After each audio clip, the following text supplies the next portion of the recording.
Welcome to my list of most anticipated films of 2025. We are already into April of 2025, but I wanted to put off this video for a few months just until I learned a little bit more about some of the films that are coming out this year.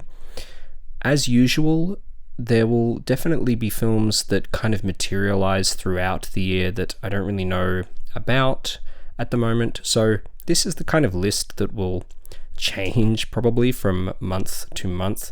So I don't want to take it too seriously. Some of the films on the list I will just shoot through very quickly, including a list of honourable mentions that I'm just going to mention by name. We've got 28 Years Later, Guillermo del Toro's Frankenstein, Jurassic World Rebirth, The Life of Chuck, They Follow, Karate Kid Legends, The Fantastic Four First Steps, Zootopia 2, and The Smashing Machine. Alright, let's get into the list. Number 15 is Superman. Outside of Batman, I'm not much of a DC fan, if I'm honest. And I've always felt that Superman is a bit of a boring character, but when done right, Superman can be a very entertaining character. And when cast well, I've always really enjoyed the Christopher Reeve version despite my lukewarm feelings towards the character. The trailer for this new film actually looks really good, and I'm looking forward to the fresh take. The recent DC Cinematic Universe was a little too dark for my liking. I want it to be fun, and I want the cinematic universe itself to succeed, if not for anything, just simply for the security of the exhibition industry. Look, we've all kind of had enough of the barrage of superhero films, but I really want the cinematic experience to endure and not struggle as it has been recently financially.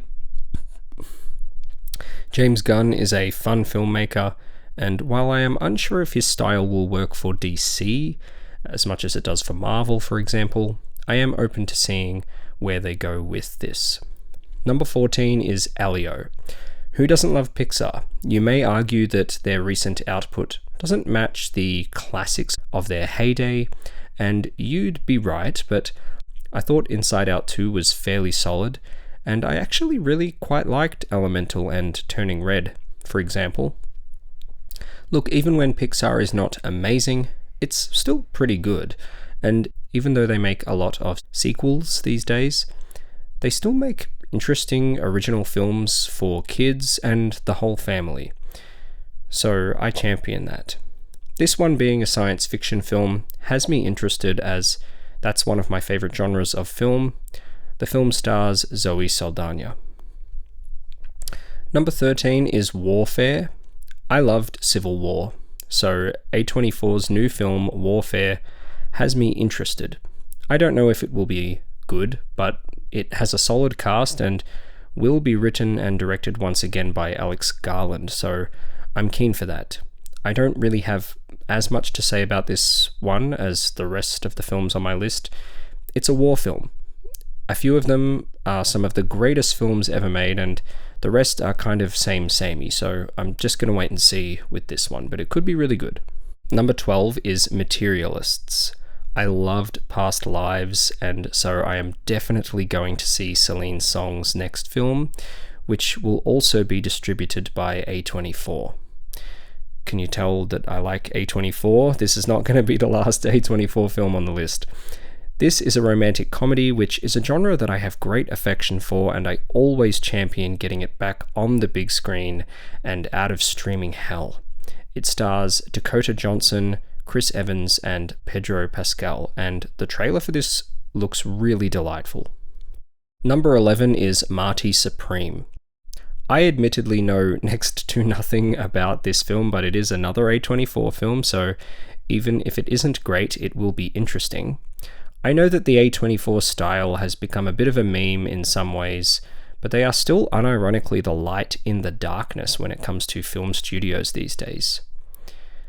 The film is a dramatic sports comedy starring Timothée Chalamet, Gwyneth Paltrow, and Tyler the Creator, and will be one of the most expensive films A24 has ever produced, as they are looking to incorporate more commercial films into their catalogue. And so that's good enough for me. I think that all sounds great. I am very much driven by talent when it comes to the films that I am interested in. So even though I don't know much about what this film is going to be like, I have trust in the talent involved, and I don't really have trust in the big studios as much these days, unfortunately. So if it's A24, then I'm interested. If that makes me simple, then sure, I'm easy to please in some ways when it comes to looking forward to things. Hey, I'm an optimist. I like to get excited about the possibility of certain films being good, but I always leave my expectations at the door. Well, I try to, at least. Number 10 is Thunderbolts. I know what you're probably thinking, like, why would I put an MCU film in my top 10 at this point? The MCU has been in a bad way post-Endgame. Look, there've been a few wins, sure, but most of them have been underwhelming to bad. Maybe I'm foolish with my optimism for Thunderbolts, but the marketing for this film has been really solid. I love Florence Pugh and Sebastian Stan, so I'm crossing my fingers that this will be a fun entry into the MCU that will get the series back on track, and one that hopefully echoes classics such as the first Guardians of the Galaxy and Captain America: The Winter Soldier. Number 9 is F1. I have to admit that I haven't really been lit up by the trailers for F1, however they do look good, but after the success of Top Gun Maverick, I have faith that director Joseph Kosinski will be able to deliver a great spectacle that I'm hoping will be a win for the cinematic experience. I love, art films and introspective psychological dramas and things like that, but nothing gets me like a truly well-crafted blockbuster movie. The racing action looks well filmed, and Brad Pitt is always great, so I'm hoping this will be a fun and intense crowd pleaser. My 8th most anticipated film of 2025 is the 8th installment in the Mission Impossible series. While my favourite will probably always be that first film, I think these films keep getting better and better as cinematic experiences. I loved Dead Reckoning, and so I am very excited to not only see where the story goes, but see how they will be able to top the action from that film. Tom Cruise and Christopher McQuarrie make a great team, and it will of course be great to see returning cast members such as Hayley Atwell, Ving Rhames, Simon Pegg, and Vanessa Kirby. Number 7 on my list is Bring Her Back. One of my favourite films in recent memory was Talk to Me, and as an Australian, it makes me so proud that directors Danny and Michael Philippou were able to get such wide distribution from A24 because they truly deserve it.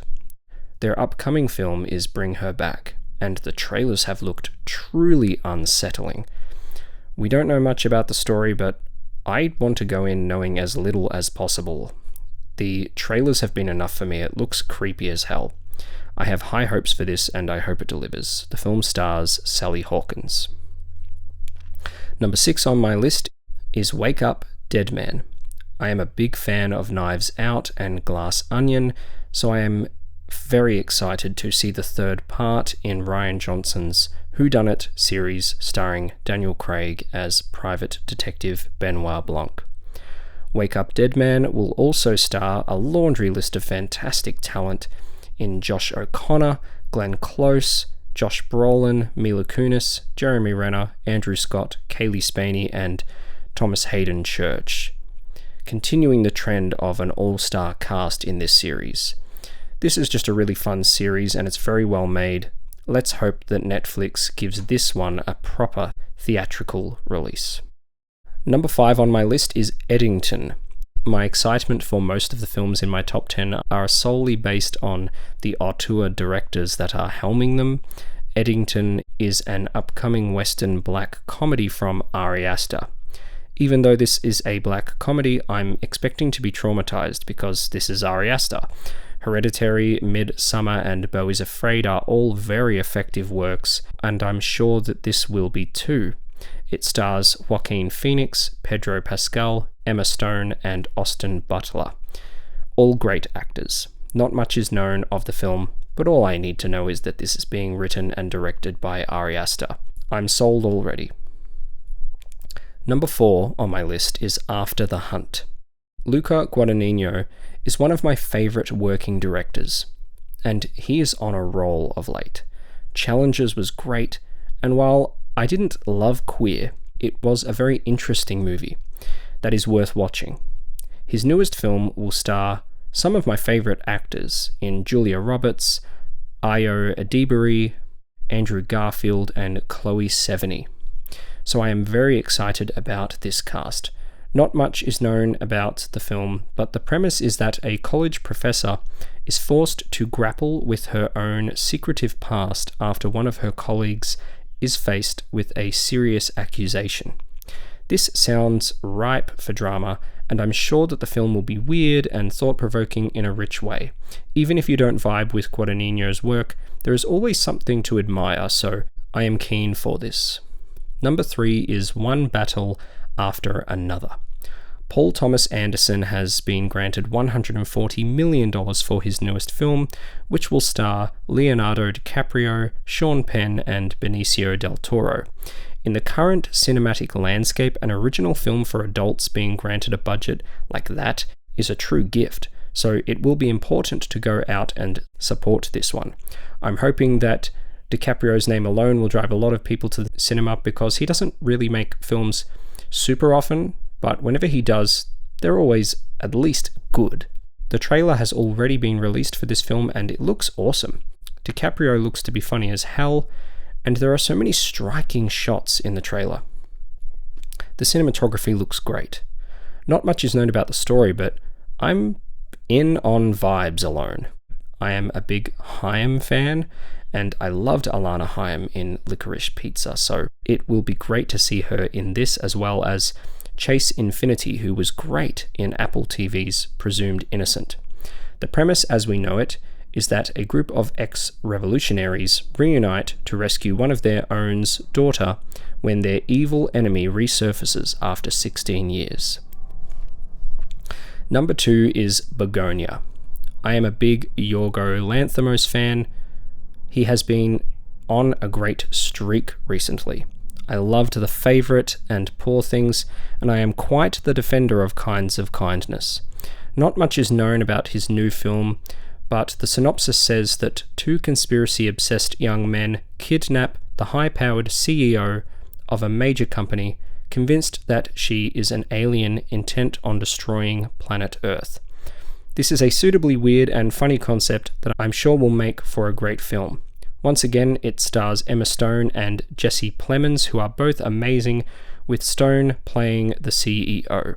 It also stars Alicia Silverstone, which I am so happy about because I love Clueless and I don't believe that she has ever really gotten the roles that are worthy of her talent. So this is an opportunity for her to show her true talent. Of course, Lanthimos is shooting on 35mm, and this will be his 4th collaboration with cinematographer Robbie Ryan. So we know that it will at the very least be a beautiful looking film. Number 1 on my list is Wicked for Good. My favourite film of 2024 was Wicked, and so I am most excited for the second part of the story Wicked for Good. I have seen the stage show, so I'm very interested to see how they're going to adapt some of the elements of Act 2. For those who do not know what is coming in the second half, you will be surprised, and I'm sure that the film will be polarizing. There are some amazing songs like No Good Deed, For Good, and As Long As You're Mine that I am really looking forward to hearing, and the prospect of 2 new songs written by Stephen Schwartz, Cynthia Erivo, and Ariana Grande is really exciting. So that's my list. Let me know what your most anticipated films of 2025 are in the comments below.